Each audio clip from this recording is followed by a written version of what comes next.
सुनोगे नहीं तो फिर कैसे आप पहली करोगे? इनकर सही है कि उनकर सही। इसलिए इकट्ठी मत बनो, एक जगह मत रहो, जा करके सुना करो।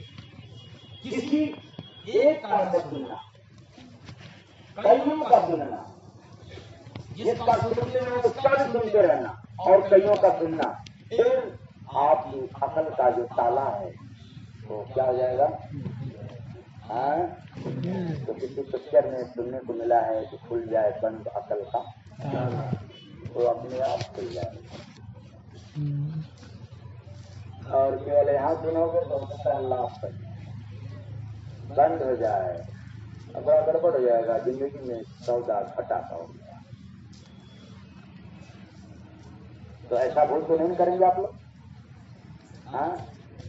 जाया करेंगे ना सुनने के लिए सबका?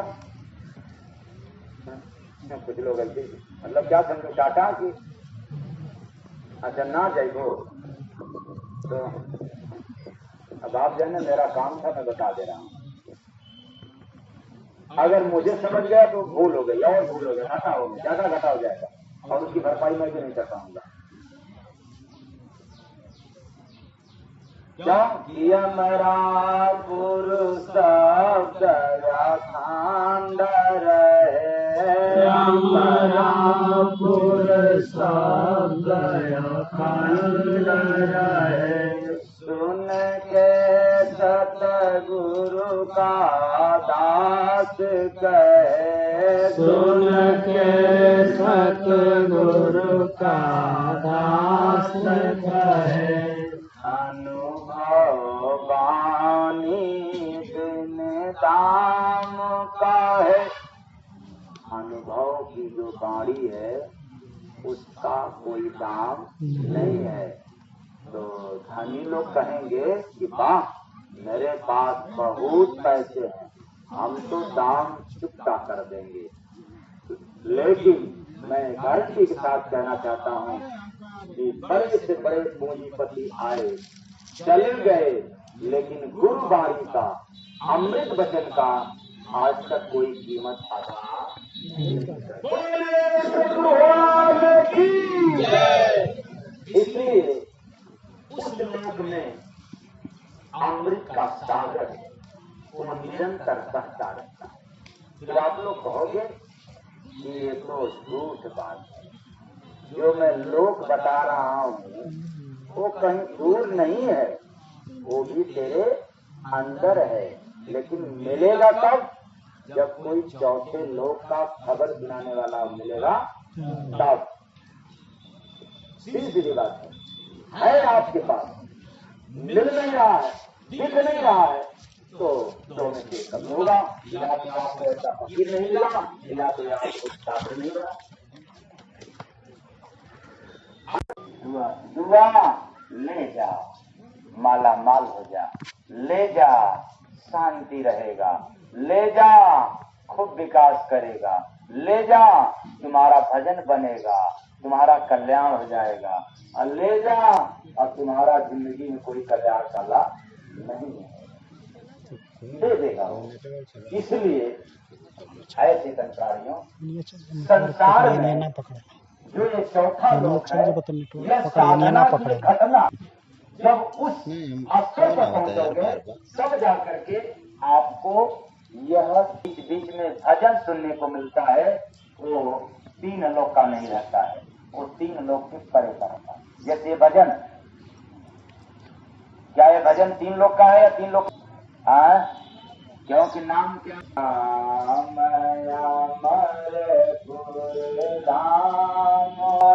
शांत सुनाता है भाई पैगाम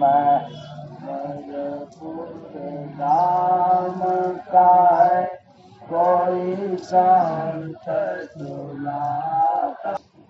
लेकिन एक राज और है इसमें, और बहुत ही गुप्त है। तो फिर कहेंगे बहुत गुप्त है तो प्रकट कैसे होता है? वो संतों के माध्यम से प्रकट होता है। वो कैसे? सत्संग अमरपुर का थापी, सत्संग अमरपुर का थापी, संतों के पास उतर आदि, संतों के पास सत्संग है। तो सत्संग क्या है? स्वयं की वचन, स्वबोध, आत्मज्ञान। और ये आत्मा संसार में किसी का नहीं है, परमात्मा का है। इसलिए जो परमात्मा की संदेश है, जो परमात्मा का सिद्धांत है, वह अगर पता है तो आंख कान नाक, अगर वो जानकारी है तो केवल आत्मा हो। तो आप लोग कहोगे कि अंदर आत्मा नहीं है, लेकिन जंक लगा हुआ है, यानी कुसंग लगा है। क्या लगा है? लोहा और चुंबक। लोग कहते हैं सट जाता है, मैं नहीं मान रहा हूं कि सट जाता है, लेकिन कागज का टुकड़ा बीच में रख तो सट जाएगा क्या?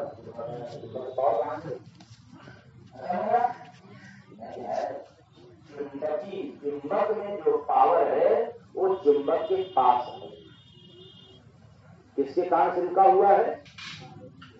कागज का टुकड़ा या एक हल्का कोई कपड़ा हो, वह भी बीच में रख दिया जाए लोहे और चुंबक में तो नहीं सकेगा। वो शक्ति है, वो सामर्थ्य है, लेकिन अभाव है, कारण है, इसलिए नहीं। तो बस वही कारण हम लोगों के पास है। आत्मा में जंक लगा हुआ है, पर्दा पड़ा हुआ है, काम का, क्रोध का, लोभ का। इसलिए जो आकाशी आवाज है, अखंड धुन है, उसमें चुंबक है। वैसे जैसे आप लोग मेरे तरफ देख रहे हो और पीछे से कोई शोरगुल हो जाए तो आगे बैठे हुए भी लग जाएगा, नजर बिगड़ जाएगा। उस नाद में आकर्षण है, उस नाद में आकर्षण है, लेकिन हम लोग के आत्मा पर अभी पर्दा पड़ा है, जंग लगा हुआ है, इसलिए उस सामर्थ्य को, उस शक्ति को नहीं पा पाए। जैसे ही हट जाएगा फिर लोहा और चुंबक कभी अलग नहीं होते हैं, दोनों हट जाएंगे। तो कुसंग है। और वहां का सत्संग सुनता कौन है? हम आत्मा नहीं, जिसका कुसंग मिट जाता है। क्या मिट जाता है? कुसंग। इसलिए कुसंग जिसका अंत हो गया, कुसंग जिसका अंत हो गया, समझो वही दुनिया में हो गया।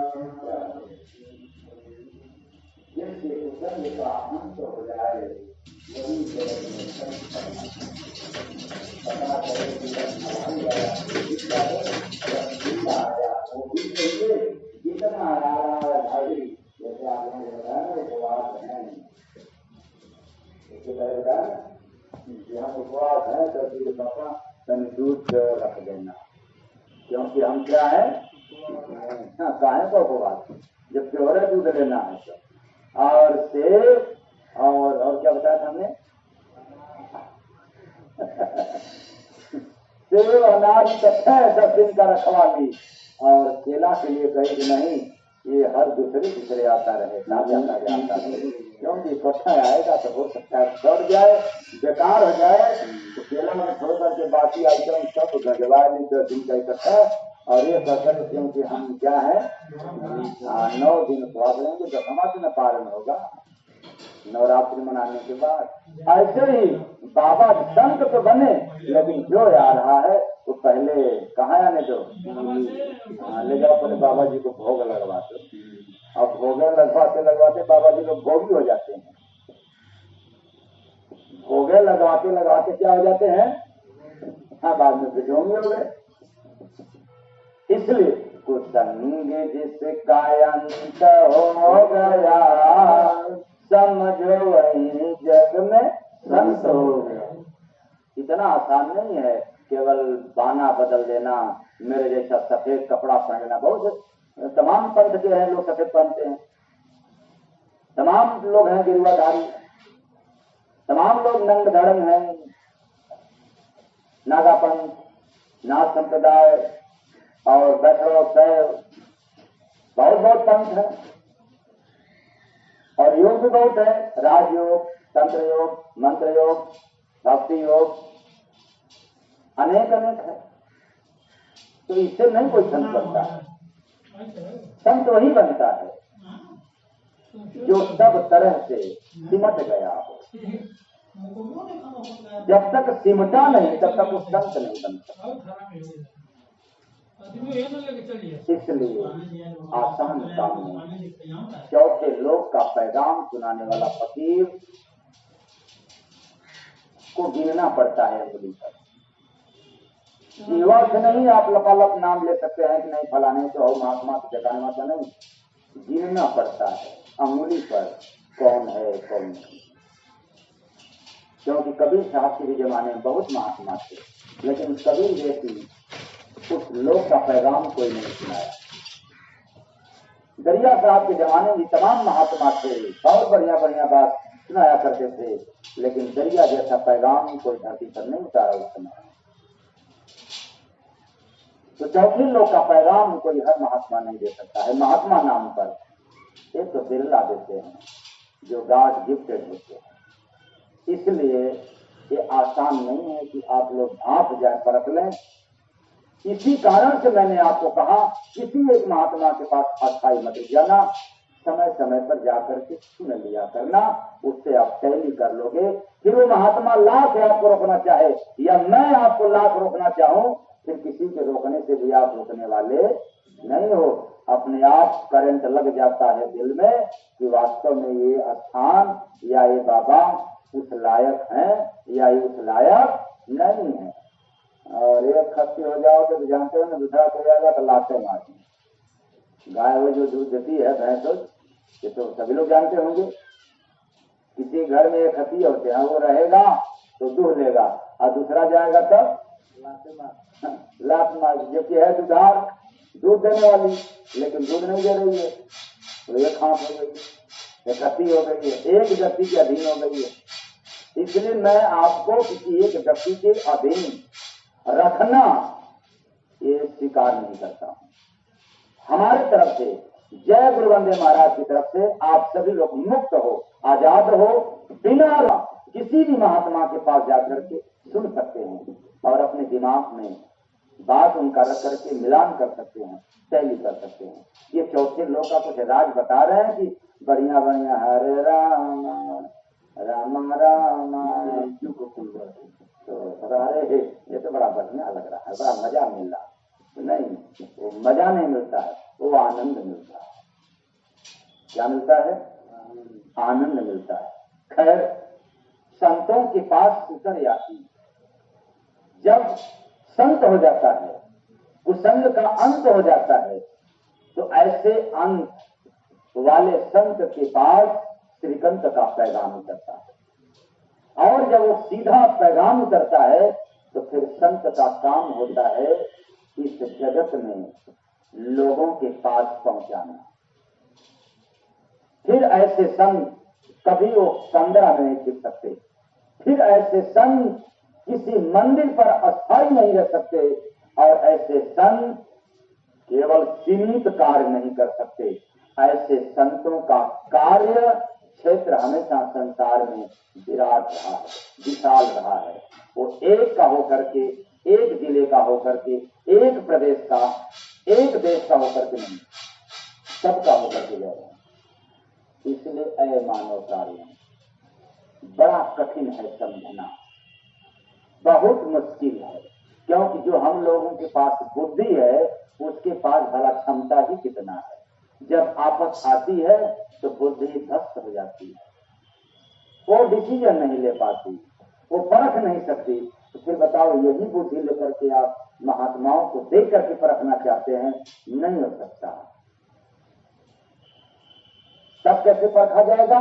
उनकी वाणी सुन सुन करके, उनके विचार को सुन सुन करके और पालन करके परखा जा सकता है। उनका वेशभूषा, उनका चेहरा देख करके कोई पहचान नहीं सकता। अगर ऐसा बात रहा होता तो शायद रावण का भी पहचान हो गया होता, कालनेमी का भी पहचान हो गया होता। चलो, कुछ लोग कहते हैं, अपवादी लोग, जो दिमाग के खुरपा नहीं, दिमाग के फरसा जैसा रहता है उनका दिमाग, उनकी बात मैं कहना चाहता हूँ। वो कहते हैं सीता माँ तो माया की थी। चलो, सीता माँ माया की थी, हनुमान जी है जवाब। हनुमान जी भी माया के थे जो कालनेमी ने रोक रखा था। ये दिमाग के गड़बड़ लोग होते हैं जो कहते हैं कि माया और लीला में चले जाते हैं, ये बहुत बड़ी राज है। यूं ही समझा नहीं जा सकता। रावण को भी समझ गई होती सीता, और हनुमान जी भी समझ गए होते। किसको? किसको? कालनेमी को। लेकिन ये दोनों नहीं समझ पाए। तब जब हनुमान जी गए क्या करने के लिए? स्नान करने के लिए। और सीता तब रावण को पहचानी जब पुष्पक विमान पर बैठा करके जाने लगा, तब करके किया, तो इसके पहले नहीं। अब कहोगे कि माया की सीता थी। सीता माया की थी, लेकिन श्रृंगार की आइटम फेंकती गई माया। माया क्या कर सकती है? माया के पास, याद रखना है आज से, सीता के पास हाथ पांव था, माया के पास हाथ पांव नहीं होता। किसी वेद पुराण शास्त्र में पढ़ करके देख लेना, अगर कहीं मिल जाए तो मुझे जरूर बताना।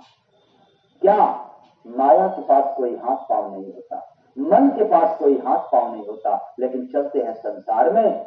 माया एक शक्ति है, एक ऊर्जा है, मन एक शक्ति है। इस शक्ति पर जब महाशक्ति पड़ता है तब मिलन होता है, एक होता है। आए चेतन प्राणियों, आप शरीरधारी खोजोगे तो भ्रमित हो जाओगे। इसलिए आज से शंका निकाल देना कि माया कोई स्त्री होती है या माया कोई पुरुष होता है। नहीं, माया एक शक्ति है, उसके पास कोई हाथ पांव नहीं, न वो डोलती है न बोलती है। वैसे जैसे मन के पास न कोई मुख है, न कोई सर है, न कोई हाथ पांव है, लेकिन चलता है। क्यों? मन में विचार है। मन में क्या होता है? विचार। और करंट मिलता है, इसको एनर्जी मिलता है। किससे? जीव से मिलता है। उसी तरह से माया को भी एनर्जी मिलता है। किससे? जीव से। तो निश्चित है कि सीता के पास जीव था तो माया थी। जहां जीव नहीं है वहां माया नहीं रह सकती। ये जगत का नियम है, ये उसी राम का नियम है, उसी राम का विधान है कि बिना जीव के मन और माया नहीं। और जहां मन माया है वहां जीव, जहां जीव है उसी जगह मन माया। अगर ये नहीं है तो कुछ नहीं है, न संसार है न फिर मन माया है। तो कैसे आप लोग मान जाते हो कि सीता तो क्या थी? जगत है। आप लोग कथा सुनाने वाले आप लोगों को क्या कर दिए? भटका दिए। वो तो लीला में थी। खैर, पैगाम अमरपुर धाम का, ये वहां का जो पैगाम है, इसलिए आज यह राज को खोला। अगर ये वहां का पैगाम नहीं होता तो शायद राम नाम पर जाकर के बैठ होता, तो इतनी लीला या इतनी राज खोलने की आवश्यकता नहीं रहता। तो काशी नगरिया में गदा पूजाता, काशी नगरिया में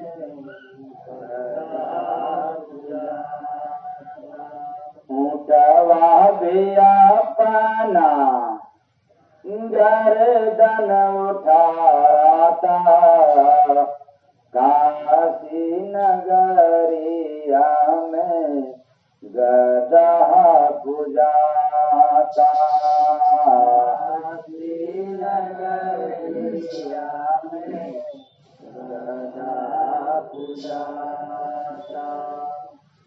तो काशी नगर में भी काशी नगर का बहुत मान्यता है। और मैं इसलिए नहीं कह रहा कि मैं काशी जाया, ये धर्म की पुस्तक